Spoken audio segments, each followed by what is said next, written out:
Hello സുഹൃത്തുക്കളെ, നമസ്കാരം. ഇന്ന് ഞാൻ പറയാൻ പോകുന്നത് വാട്ടർ കളർ തുടങ്ങുന്നവർക്ക് അത്യാവശ്യമായി വേണ്ട ചില മെറ്റീരിയലുകളെ കുറിച്ചാണ്. ആദ്യമായി നമുക്ക് പാലറ്റിനെ കുറിച്ച് പറയാം. പ്രധാനമായും 2-3 തരത്തിലുള്ള പാലറ്റ് നമുക്ക് കിട്ടാനുണ്ട്. ചെറിയ കുഴികളുള്ള ഫിൽ ചെയ്യാൻ, അതായത് മിക്സ് ചെയ്യാൻ കുറച്ച് സ്ഥലങ്ങളുള്ള പാലറ്റുകൾ കിട്ടാനുണ്ട്. പക്ഷേ അത് നമുക്ക് പലപ്പോഴും മിക്സ് ചെയ്യാൻ ബുദ്ധിമുട്ടുണ്ടാകും. അപ്പോൾ നമ്മൾ ഇതുപോലെ അത്യാവശ്യം വലിയ കോളങ്ങളുള്ള, കളറുകൾ വയ്ക്കാൻ പാകത്തിനുള്ള കുഴികളുള്ള പാലറ്റ് വാങ്ങുക. മിക്സ് ചെയ്യാൻ അത്യാവശ്യം നമുക്ക് സ്ഥലം അത്യാവശ്യമാണ്. നന്നായി കളർ മിക്സ് ചെയ്താലേ നന്നായി പെയിൻറ്റ് ചെയ്യാൻ കഴിയും. അതുകൊണ്ട് അങ്ങനെയുള്ള പാലറ്റുകൾ വാങ്ങുക. അടുത്തത് ബ്രഷുകളാണ്. നമുക്ക് വെള്ളം നന്നായി പിടിച്ചു നിർത്തുന്ന ബ്രഷുകളാണ് ആവശ്യം. അതുകൊണ്ട് തന്നെ നാച്ചുറൽ ബ്രഷുകളാണ് നമ്മൾ പലപ്പോഴും ഉപയോഗിക്കാൻ ശ്രമിക്കേണ്ടത്. നല്ല വിലയുള്ളതിനാൽ നമുക്കത് വാങ്ങാൻ ബുദ്ധിമുട്ടുണ്ടെങ്കിൽ ഫൈബർ ബ്രഷുകളും നമുക്ക് വാങ്ങാം. ഇതിനു മുമ്പ് ഞാനൊരു എപ്പിസോഡിൽ മോപ്പ് ബ്രഷുകളെ കുറിച്ച് പറഞ്ഞിരുന്നു. അതിൻ്റെ ലിങ്ക് ഞാനിവിടെ ചേർക്കാം. അപ്പോൾ ഇതാണ് ആ ബ്രഷുകൾ, 4 ബ്രഷുകൾ. ഈ ബ്രഷുകൾ ഞാൻ വാങ്ങിയിട്ട് ഏകദേശം 2 മാസത്തോളമായി.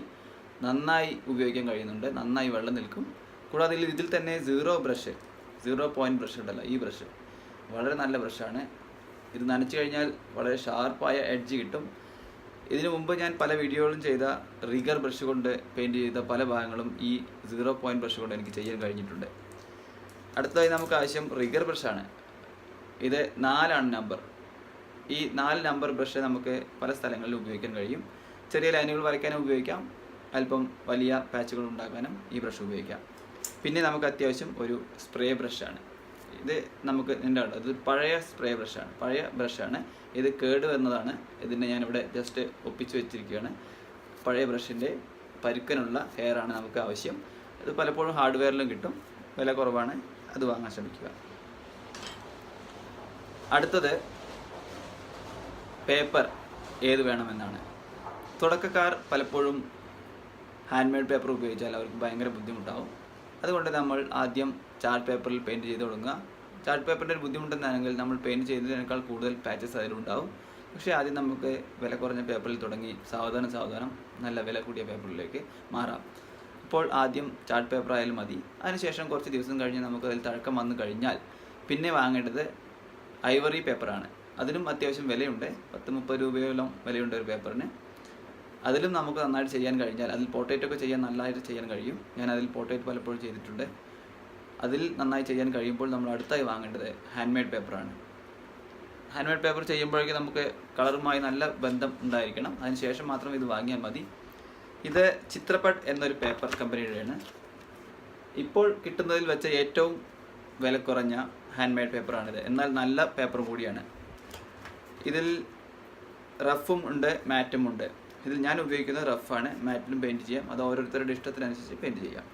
ഇത് വേണമെന്ന് നിർബന്ധമില്ല. അഥവാ വാങ്ങുകയാൾ തന്നെ A4 സൈസിൽ ഉള്ളത് വാങ്ങുക. വലുത് വാങ്ങി വലിയ ചിത്രങ്ങൾ ചെയ്യാൻ ആദ്യം തന്നെ ശ്രമിക്കരുത്. ഇതിന് ഏകദേശം 300 രൂപയോളം വിലയുണ്ട്. 25 ഷീറ്റാണ്. കാരണം ഇതിൻ്റെ സൈഡെല്ലാം ഗ്ലൂ ചെയ്ത് വളരെ വൃത്തിയായി നല്ലൊരു കവർ പേജൊക്കെ ചെയ്ത് തന്നിട്ടുണ്ട്. അതിനുള്ള വിലയാണ് അവർ വാങ്ങുന്നത്. എന്നാൽ ഇപ്പോൾ കിട്ടുന്ന മറ്റു പേപ്പറുകളേക്കാൾ വളരെ വിലക്കുറവാണ്. ഇതുമല്ലെങ്കിൽ നിങ്ങൾക്ക് ഇത്രയും പൈസ ഒന്നിച്ച് മുടക്കാനില്ല എങ്കിൽ ഹാൻഡ് മെയ്ഡ് പേപ്പർ ഷീറ്റുകൾ വാങ്ങാൻ കിട്ടും. അത് വാങ്ങി ചെറിയ കഷ്ണങ്ങളാക്കി അതിലും പെയിൻറ്റ് ചെയ്യാം. പിന്നെ നമുക്ക് ആവശ്യം കളറുകളാണ്. ഞാനിപ്പോൾ ഉപയോഗിക്കുന്നത് ക്യാമലിൻ്റെ കളറുകളാണ്. ഞാൻ ഇതുവരെ ഉപയോഗിച്ചത് തന്നെയാണ്. ക്യാമലിൻ്റെ 12 കളറുള്ള ഒരു ബോക്സിൻ്റെ ഇമേജ് ഞാൻ എവിടെ ഇടാം, ലിങ്ക് താഴെ ഇടാം. തീർച്ചയായും നിങ്ങളത് കാണുക. 12 കളറുള്ള 2 തരത്തിലുള്ള ബോക്സുകളുണ്ട്. ഒന്ന് കുറച്ച് വലിയ ട്യൂബും ഒന്ന് ചെറിയ ട്യൂബും. ഞങ്ങളുടെ തുടക്കക്കാർക്ക് ചെറിയ ട്യൂബായാലും മതി. 12 പെയിൻറ്റുകളുള്ള ഒരു സെറ്റിന് ഏകദേശം 500 രൂപ വിലയുണ്ട്. അതിൻ്റെ ലിങ്കും ഞാനിവിടെ ചേർക്കും. ഇത്രയും കാര്യങ്ങളാണ് അത്യാവശ്യം. ഇതിനൊപ്പം നമുക്ക് വേറെ ആരും ശ്രദ്ധിക്കാത്ത ഒരു കാര്യമുണ്ട്. നമുക്ക് മാസ്കിംഗ് ടാപ്പ് ആവശ്യമാണ്.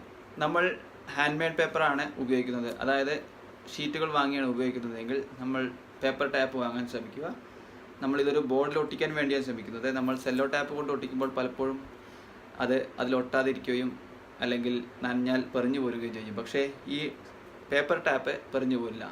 ഇത് ഒരിക്കലും ഒരു ആർട്ട് ഷോപ്പിൽ പോയി വാങ്ങരുത്. ഒരു പെൻ വാങ്ങുന്ന സ്റ്റേഷനറി ഷോപ്പിൽ പോയും വാങ്ങരുത്. ഹാർഡ്വെയർ കിട്ടും ഈ സാധനം. എന്താണെങ്കിൽ സ്റ്റേഷനറി ഷോപ്പിലും ആർട്ട് ഷോപ്പിലും ഇതിന് ഭയങ്കര വിലയാണ്. കുറഞ്ഞത് 10 രൂപയോളം എക്സ്ട്രാ നമ്മളതിന് കൊടുക്കേണ്ടി വരും. എന്നാൽ ഹാർഡ്വെയർ പോയാൽ ഇത് 10 രൂപയോളം കുറഞ്ഞ് നമുക്ക് കിട്ടും. ഏകദേശം 30 രൂപയുടെ ഉള്ളിൽ നമുക്ക് കിട്ടും. പിന്നെ ആവശ്യം ടിഷ്യൂ പേപ്പറാണ്. ടിഷ്യൂ പേപ്പർ ഇതുപോലെ ഒരു ബണ്ടിലാണ് ഞാൻ വാങ്ങിയിരിക്കുന്നത്. ഇതിൽ നിന്ന് നമുക്ക് ഓരോരോ ഷീറ്റ് പെട്ടെന്ന് വലിച്ചെടുക്കാൻ കഴിയും. അതല്ലെങ്കിൽ റോൾ വാങ്ങുകയും ചെയ്യാം. നമുക്ക് എന്താണോ വാങ്ങാൻ ഏറ്റവും വില കുറഞ്ഞ് കിട്ടുന്നത് അത് തന്നെ വാങ്ങാൻ ശ്രമിക്കുക ആദ്യം. അതിനുശേഷം അഡ്വാൻസായി നമുക്ക് നന്നായി ചെയ്യാൻ കഴിയുമ്പോൾ നല്ല വില കൂടിയ പേപ്പർ വാങ്ങാം. പിന്നെ ഇതൊന്നുമല്ല സത്യത്തിൽ ആർട്ടിസ്റ്റിന് ആവശ്യമുള്ള പ്രധാന മെറ്റീരിയൽ, കോൺഫിഡൻസ് ആണ്. നമ്മൾ ആദ്യം വാട്ടർ കളർ ചെയ്ത് തുടങ്ങുമ്പോൾ ചിന്തിക്കേണ്ട എന്താണെന്നറിയോ? എൻ്റെ പേപ്പറാണ്, എൻ്റെ കൈയാണ്, എൻ്റെ കളറാണ്, എൻ്റെ സമയമാണ്.